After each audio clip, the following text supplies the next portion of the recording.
Hello, Science 20s. Today I'm going to give a quick little demo on the egg lab.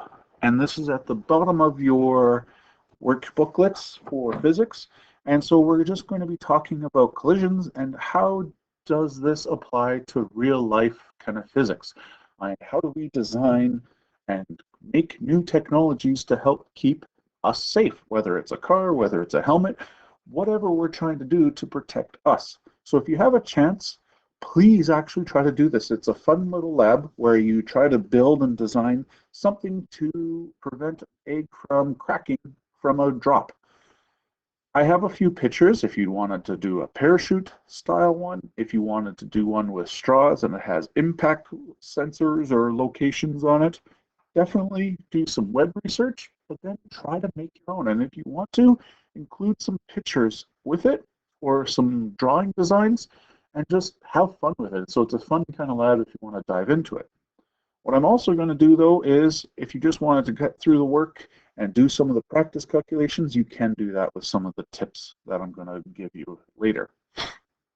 So the thing you need to do, design it, build it.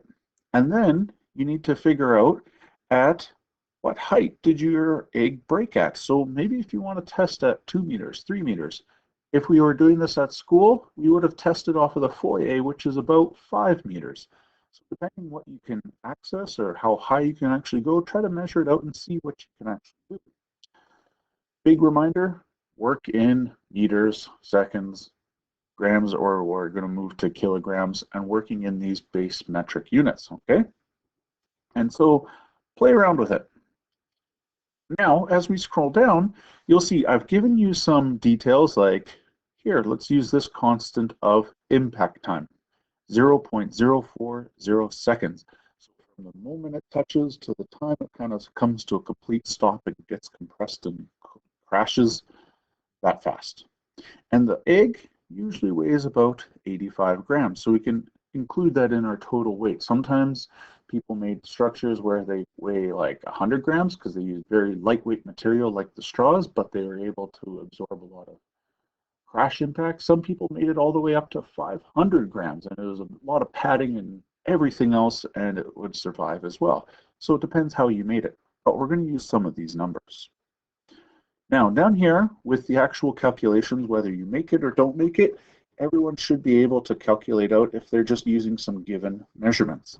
And so let's start right here with the gravitational potential energy. Okay, well, energy, potential. If we pull up our work booklets and our data booklets, we are given this formula. It is mgh. We should have no problem calculating this. This is from Science 10. And when we have it, we are going to be measuring our mass. So 85 grams for the egg, whatever the mass of your actual contraption is, what is your total mass?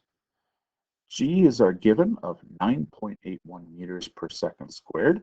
So that's always a given, and it's the gravitational constant. And H is another variable that you need to measure of what height are you choosing? Did you choose just 5 meters and there's your height? Did you drop it from 3.2 meters? Whatever height you're measuring, we should be able to figure out this energy change. The change in energy is from EP, right here on part 2. We're at max potential when we're holding it still. What is the maximum kinetic now? Well, for us, we are going to be working in perfect situations where there is 100% conservation. We're assuming we're in a perfect situation. There is no frictional loss. There is no wind resistance. There is nothing extra taking away from our energy conversion. We're going to assume we're under a 100% conversion rate. So we follow our units. Energy up here, joules, equals our energy down here. There's our big giveaway. So that's my biggest hint right now.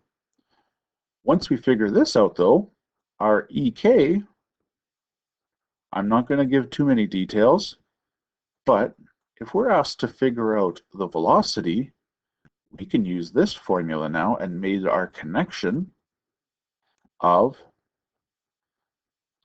1/2 mv squared. Perfect. If we already know our energy, because we said, oh, we could calculate our potential, energy's energy. If we measured our mass before, we're left with one standalone variable that we can isolate for to calculate our velocity. Wonderful. My big hint here is use reverse BEDMAS. So reverse BEDMAS is our order of operations when we're calculating things, but our reverse one is let's do this to isolate variables. So meaning go subtraction and addition first to move those over. We don't have any addition of subtraction. Next, do multiplication and division. Move over those ones. So the division one, oh, okay, times by 2. Mass, oh, divide by m, right? And then finally use the exponent. So whenever we're trying to isolate bigger variable questions like these, think reverse BEDMAS. So now that we've figured that out and used our own numbers and our own variables that we measured, we're going into momentum. Well, we just figured out velocity, so that's our meters per second. Now we need to figure out our momentum, and our units are kilograms, or a mass, times by a velocity. Wonderful. So we can just take these parts of it, mass times velocity, we're not squaring it or anything like that, but when mass times velocity, wonderful, we get our momentum. It's kilograms meter per second. Now, number 5 is the change in momentum. Well, we have our initial speed right before impact, so our velocity initial. Our velocity final is 0, right? And our mass isn't changing, so we can just take this part out, and we're left, and we follow these units to the exact same. So our change in momentum is the same as our momentum, or going down to 0. So our change in momentum was our momentum just before impact. It's just the negative part. We're changing that. Now, number 6, calculate the approximate impulse of the impact. What's changing? Follow the units. That's the big hint here, is if we can figure out the units and figure out what we're doing, what do we need to do? Not much. Okay? And so this is how physics gets confusing, because there's different terms, different words, but if we remember what impulse is the change in momentum. Okay? Now, finally, we're changing it up a little bit, because now we're asked to find the acceleration, or hopefully we're thinking, wait, it should be deceleration. You're right, it's a negative acceleration. So have that in your mind. We're moving at a speed and then we're coming to 0. So we should hopefully figure out that we have a negative acceleration. And this shouldn't be anything crazy. We practiced with this one. Velocity final minus velocity initial, perfect, over our change in time. Our impact time. We had that 0.04 seconds. And then our velocity final is 0, so we can scribble that out. We have a negative velocity, divide by time. There's our negative, and we should have a negative deceleration. Wonderful. And then finally, our force during impact.